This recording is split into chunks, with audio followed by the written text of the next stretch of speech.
toute la réglementation concernant les relations financières extérieures. Et pour l'application de ce règlement, il y a un certain nombre de textes qui doivent être pris pour faciliter le suivi. Et les pays n'ont pas mis en application, n'ont pas adopté la loi jusqu'à ce jour, probablement parce qu'ils sont en train de l'examiner.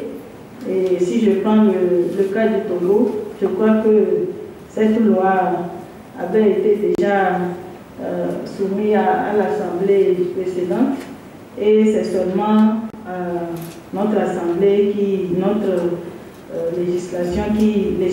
notre Assemblée qui se penche sur cette loi.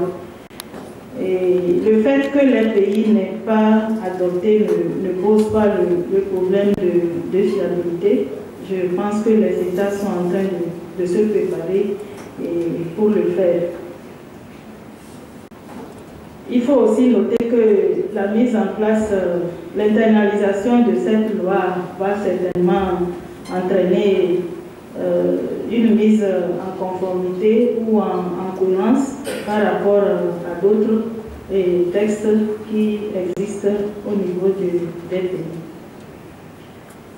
Par rapport à la question 12, et celle qui parle de 2 millions, Madame Makali voudrait savoir que faire si l'on dispose de plus de 2 millions. Je crois que la réglementation exige qu'il faut déclarer. Si nous transportons plus de 2 millions, il faut les déclarer.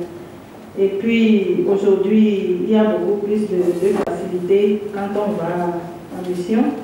On peut déposer son argent dans une banque, avoir une carte de crédit et pouvoir utiliser facilement son argent dans le pays hôte. Au lieu de transporter des billets, on est plus en sécurité. Et puis, alors, vous avez à la page 13, pourquoi on revient toujours sur cette correction. Donc, je pense que le commissaire du gouvernement est là et que probablement ils vont prendre acte de cette préoccupation.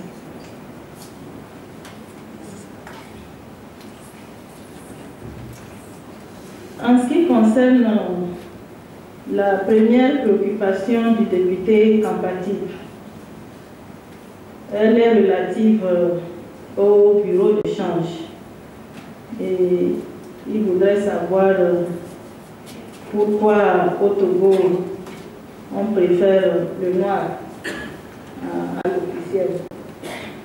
Alors je crois que c'est une question à laquelle nous pouvons répondre tous. Sinon, comme on l'a dit dans le rapport sur le débat, il existe des bureaux d'échange qui sont opérationnels au niveau interne, sur le plan national. Donc, on n'oblige pas les usagers, ou bien nous, on ne nous oblige pas à aller faire nos opérations d'échange à travers ces bureaux. Il faut aussi noter qu'avec les bureaux, il faut probablement produire quelques pièces ou quelques justificatifs. Et peut-être c'est ce qui fait que les gens préfèrent carrément aller voir ceux qui font l'échange au noir, avec tous les risques possibles, parce que là, ils peuvent avoir des faux billets et avoir des difficultés dans le pays où ils vont, où ils peuvent même être escroqués, puisque les gens ont souvent des manières de calculer les billets. Si vous n'êtes pas très informé, vous vous faites carrément rouler par ces personnes. Alors, sur le transport physique de devises et la possibilité d'ouvrir, pourquoi les résidents, c'est-à-dire nous, les nationaux, nous ne pouvons pas ouvrir des comptes en devise. Et ce qui fait que les gens transportent, sont obligés ou bien préfèrent transporter des devises avec eux au lieu de passer par les canaux. Je crois que l'ouverture de comptes en devise est réglementée et qu'il doit avoir une instruction bien précise qui dit dans quelles conditions les comptes en devise peuvent être ouverts. Et comme je l'ai dit tout à l'heure, aujourd'hui, il y a plusieurs possibilités de se déplacer, de voyager avec plus de sécurité par rapport aux moyens financiers dont l'on veut disposer dans un autre pays. Il y a les cartes de crédit, il y a aussi tous ces transferts qui se font par les Western Union. Donc, il y a plus de facilité et je pense que l'ouverture des comptes en devise aussi est réglementée et que si les conditions sont requises, je ne pense pas qu'on refuse l'ouverture de ces comptes aux personnes physiques. C'est assez cadré, je n'ai pas les éléments, peut-être que le commissaire du gouvernement pourra le préciser. Alors, en ce qui concerne la réponse à la question 20, et par rapport à la peine qui est préconisée dans ce texte, ma collègue Amédanvi a posé le problème de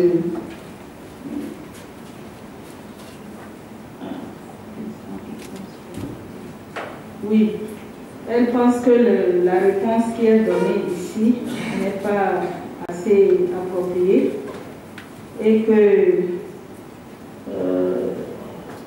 oui, il faut peut-être harmoniser, mais tenir compte de la réalité dans la praticabilité de ces dispositions. J'avoue que je ne suis pas très à l'aise dans cette question de loi juridique, dans cette question juridique. Donc, si le président l'autorise, le commissaire du gouvernement pourra lui donner une suite. La question relative à la loi 97, je crois que c'est la loi 98, c'est 98 qui est difficile, c'est ça qui a été évoqué dans l'exposé de motifs. 97.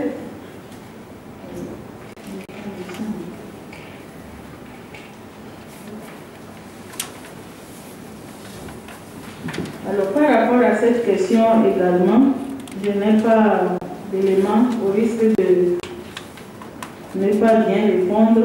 Si le président l'autorise, le commissaire du gouvernement pourra apporter des précisions. Merci, Monsieur le Président.